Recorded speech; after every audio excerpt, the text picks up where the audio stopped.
Malipot na. Bumababa na sa Nesco. Ayan.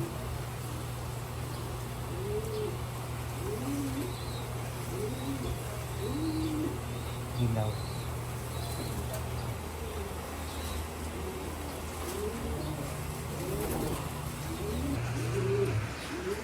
Nanonood lang tayo sa ating mga bidder. So, eto mga awat to eh. Sa 15 pa sila i-release para magpares. Kaya walang action dito. Walang kahit anumang progress. Dahil nga, nakaawat sila. Yan, walay.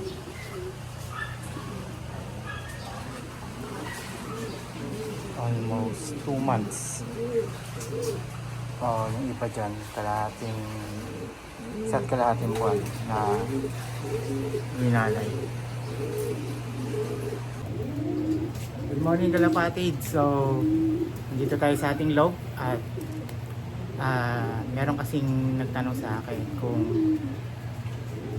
ilang taon na daw ba yung mga breeder. So, yung nandirito na breeder dito sa unahan, dito.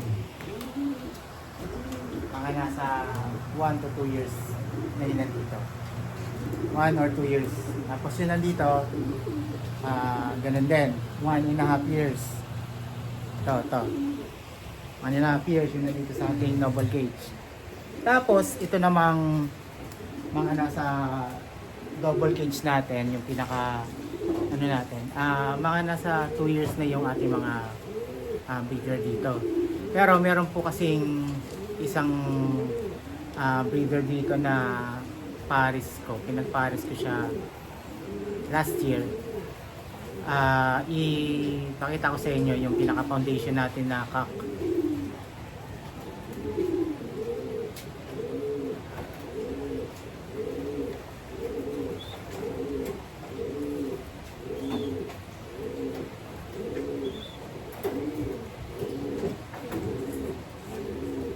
Ito, foundation natin na cock, si whitetail. Kaya siya whitetail kasi meron siyang isang buntot na kulay puti. Yan, si whitetail. Tapos ilang taon na siya. Ang ring niya kasi is 2017. So nasa na siya, 7 years. So yan. Tapos, yung unang paris niya is recessive red na Homer cock. Ito Homer cock to. Yung paris niya is recessive na red na hen. Tapos, 2001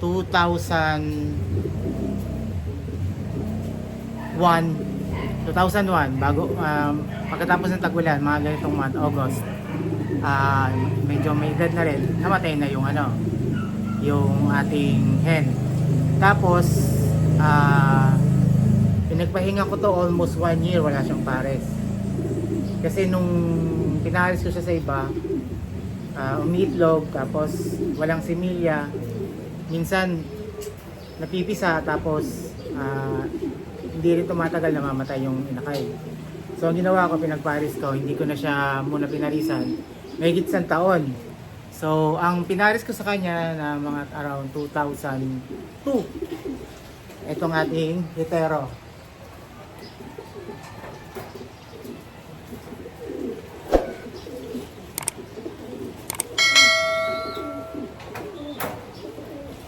Ito yung ating hetero yellow na John Arden, Taiwan. Ang age naman niya is 2001 yung ating hen. 2001 yung ring niya. So nung pinagparit ko sila, matagal din hindi yung mitlog muna kasi parang kahit anong kondisyon namin, hindi sila umiitlog. Until pinahinga ulit namin sila, pinaghiwalay namin ng almost 2 months. So yun, nung napahinga na siya, nagkaroon na ng maayos na pisa.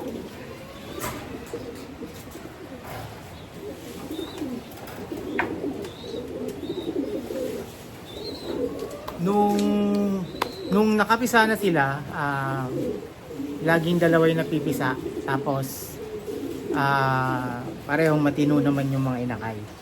Ito yung huling pisa nila ngayon.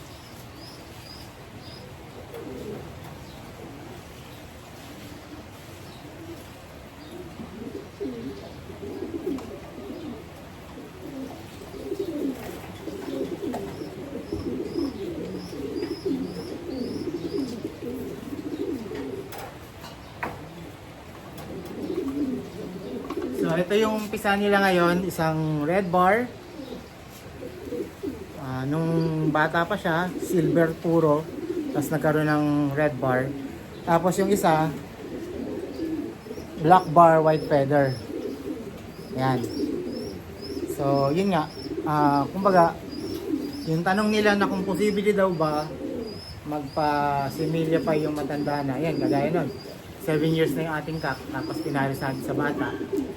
Posible po, basta i-condition lang natin na maayos. So yun.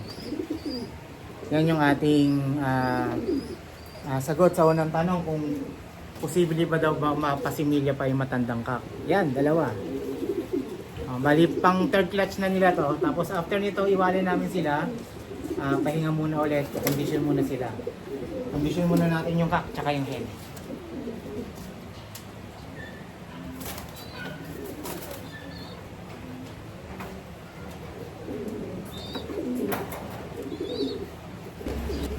So, yung second question,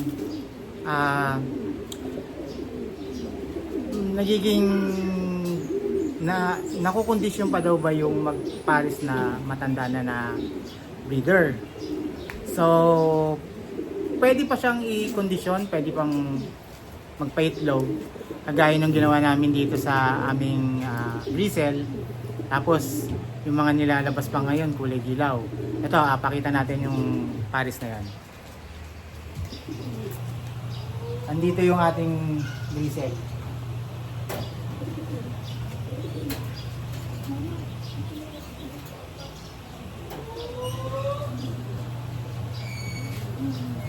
So, ito yung kak natin na grisel. Yan, matanda na rin yan.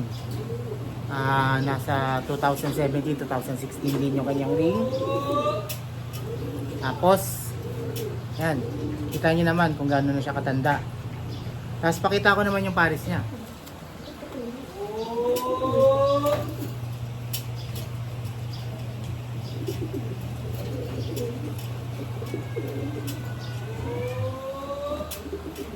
So yun, may nagtataho pa.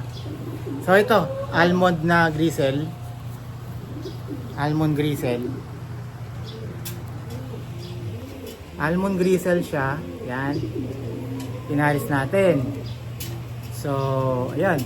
Ang nilabas nila is mga tatlong magkakasunod na grisel din.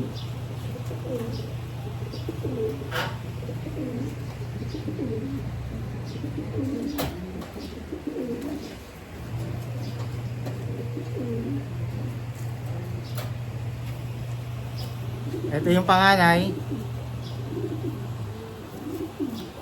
Panganay na grisel natin.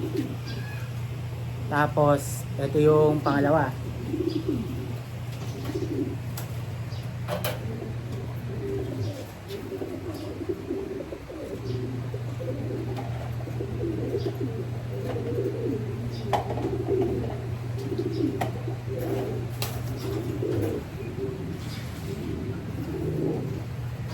So, ito yung pangalawa, hen na tiger grisel. So, ito yung mga offspring na nung dalawang matanda natin na grisel. Tapos ngayon, yung last na napisa nila, yun yung kulay dilaw na grisel natin.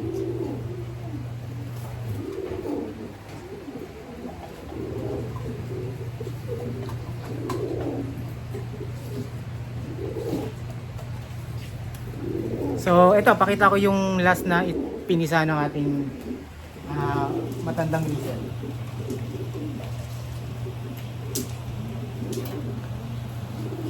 Ito. Dito tayo. Yan. Kulay dilaw siya. Kulay dilaw na grizzle. Yan. Ito. So, tingnan mo naman yung mukha, kamukha ng mga magulang. So, yan. Yellow grizzle siya. Sa tingin ko, kak to. Masyadong suplado eh. Ayaw magpahawak. Tingnan niyo naman yung naging tuka. Pati yung ilong niya, oh. Yan.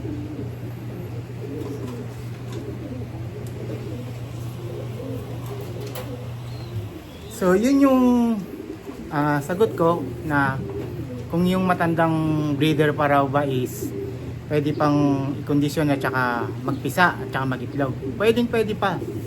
Basta wag nyo lang susunod-sunurin yung pagpapaitlog sa kanila. For example, umitlog sila ng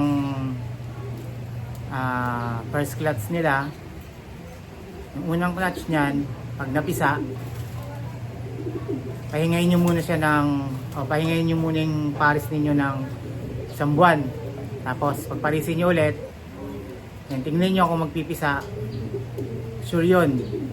Tsaka i-condition nyo ng maayos. Huwag nyong pababayaan sa deworm, vitamins, calcium, and mas maganda kung mga organic. Tapos wag din natin bibigyan ng masyadong pampataba. Hindi kasi siya nakakabuno si Mila. Pwedeng lang, ihalo nyo lang siya sa breeder mix. Lagyan nyo lang GMP3, malunggay powder. Yan. Okay na yon. Goods na siya. Tapos bigyan nyo lang sila ng araw-araw na salitan lang ng vitamins at saka calcium. At mag-iitlog yun, tapos magpipisa ng maayos. Yan. Thank you.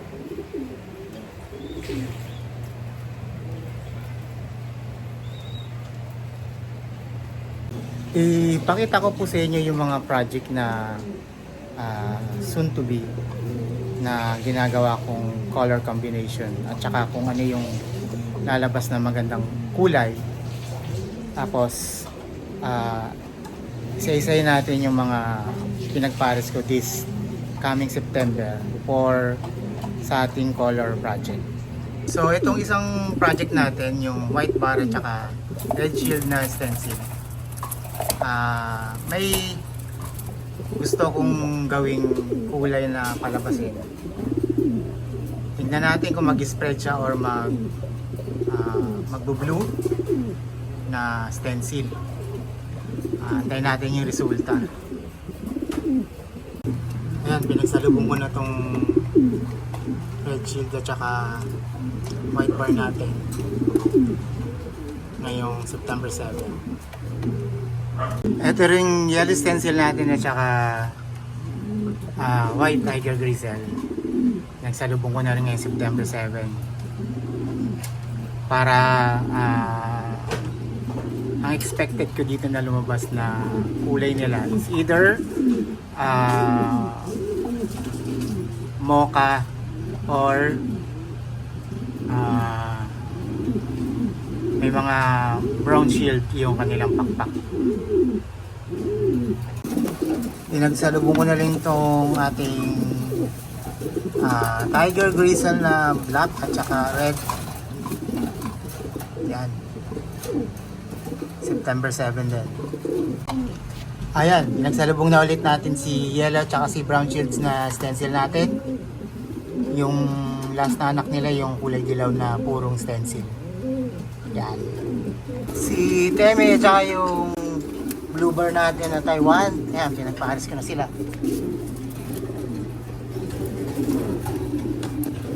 Iba talaga karisma nitong Teme na to oh. Yun na. Nakaiba sa apat nating pinagsama ngayon. Ayan. Okay, nakaisa na po si Temi mga kaibigan. Umisa na.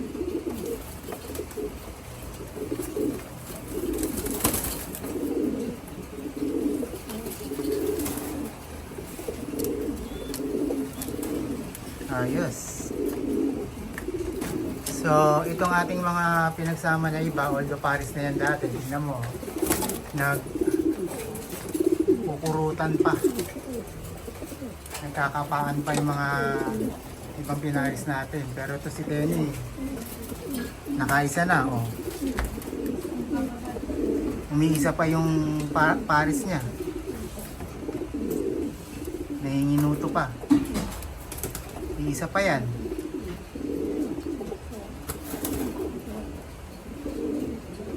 Iba talaga. Babaero. Yung kalahati dito, nakaawat pa rin. Yung kalahati, pinagsama ko na ngayon. So, yung mga nakaawat pa, sa susunod na sila.